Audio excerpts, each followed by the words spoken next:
शहादा येथील बसस्थानकाची अवस्था अक्षरशः दयनीय झाली असून सर्वत्र खड्ड्यांचे साम्राज्य पसरले आहे।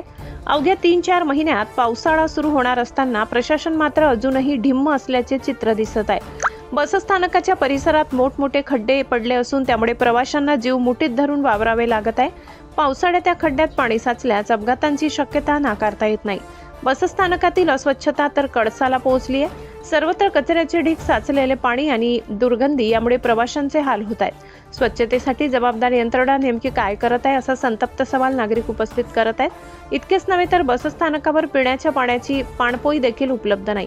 उन्हाच्या कडाक्यात प्रवाशांना पाण्यासाठी भटकंती करावी लागत असून ही अत्यंत लज्जास्पद बाब आहे। प्रवाशांच्या मूलभूत गरजांकडे सरळ दुर्लक्ष होत असल्याचे चित्र स्पष्ट दिसत आहे। शिवाय बसस्थानक परिसरात टवाळखोरांचा वाढता वावर ही गंभीर बाब ठरत आहे।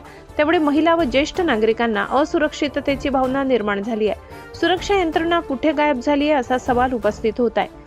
पावसाळ्यापूर्वीच रस्त्यांची डागडुजी, स्वच्छतेची मोहीम, पिण्याच्या पाण्याची व्यवस्था आणि सुरक्षा वाढविण्याची तातडीची गरज आहे।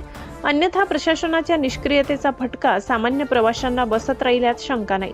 आता तरी प्रशासन जागे होणार का असा संतप्त प्रश्न शहादा शहरातील नागरिक विचारत आहेत। सबस्क्राइब करा, बेल आयकॉनचे बटन दाबा, सोबत शेअर करायला विसरू नका।